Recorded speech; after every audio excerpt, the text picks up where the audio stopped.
Hey guys, Scotty2 Quaddy here, and what you're looking at right now is from my older components transferred over to the new Source One V5. I really had no interest in building out this build until I received the V2 from an order on eBay. I went to get some CADDX pullers and the guy just threw them in.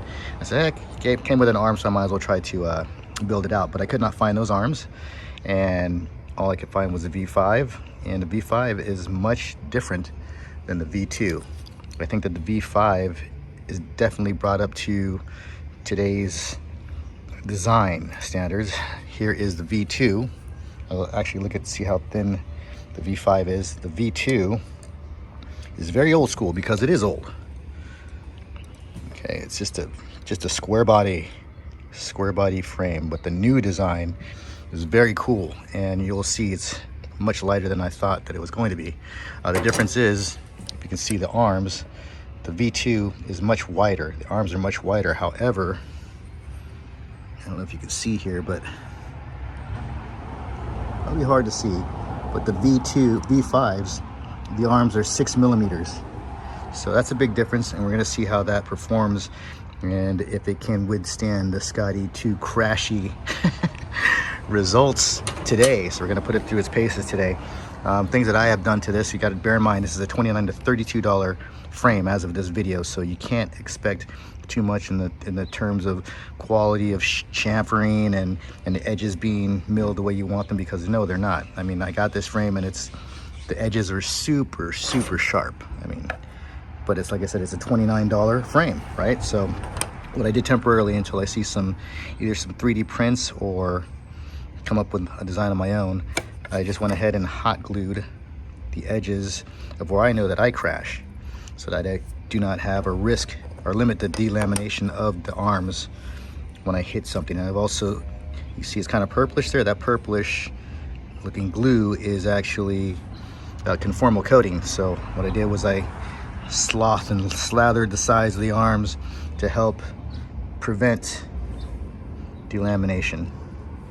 So, and I am running the Peanut on top. I got the Peanut prior to hearing the news about the Runcam Thumb 4K, but after seeing side-by-side videos, I'm glad that I still have this one, even though I just got it a week ago, because when you understand the power of flow state in comparison to what the Runcam Thumb 4K Pro, whatever you want to call it, it's night and day. You cannot, it's very difficult to mess up with flow state, and your video just comes out much better, faster, in my opinion.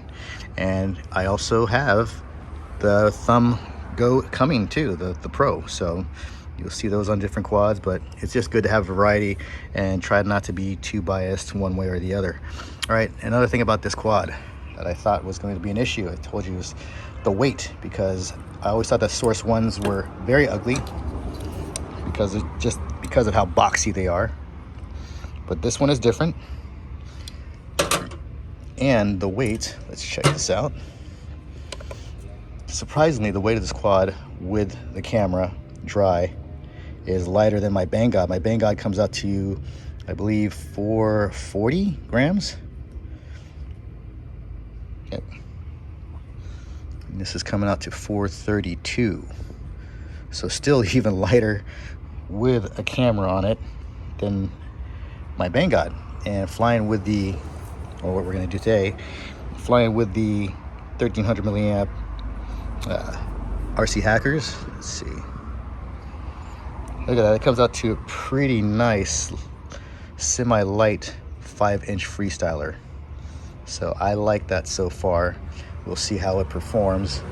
I'm not the greatest freestyler. There's a guy out there that did a video with this frame already, and he was just incredible. He's flying around a church. I don't know how the heck he can fly around a church and get away with it, but that guy was pretty incredible. Maybe I'll link his video to the description on how to really fly this thing. But yeah, I'm going to test out the durability of this, and so far I am liking it. Oh, and I did make this one.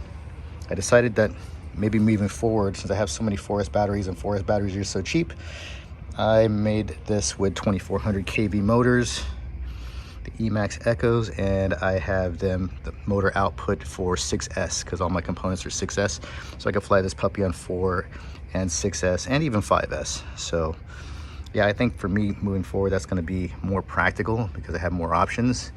And yeah, so let's see how it goes.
Alright guys, Sky 2 Quality back from the park.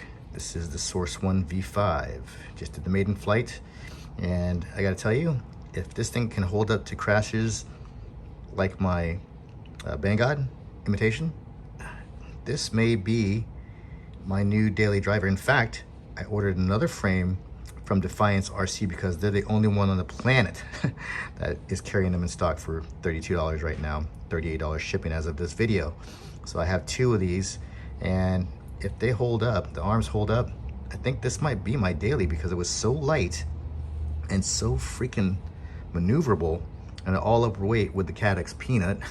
Instead of my BangGod being close to, was it 750 grams, close to 800 grams, this one comes in at 624, so it is light for its power, and it showed. I mean, when I hammered on 6S, so back to getting onto the motors that I use, a 2400 kV 4S, but I motor output them on 6S to 1750 kV, and when I did that, there is a significant difference. I did check the speed with the 6S setting, and it is just as fast, maybe a little bit faster than my original 6S motors that I had on my BangGod at 6S. So I think using the 4S 2400 kV motors and reducing the output limit to like 72% on 6S, man, it's a beast.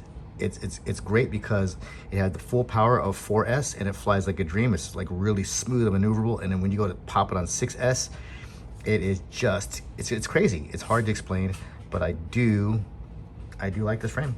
Anyway, that's what I got for now, guys. We'll be flying more, and I'll take more chances, more risks later. So hope you enjoyed the video. Hope you enjoyed the first maiden flight that was just cruising kind of. And that's all I got. All right, take care. Have a great week.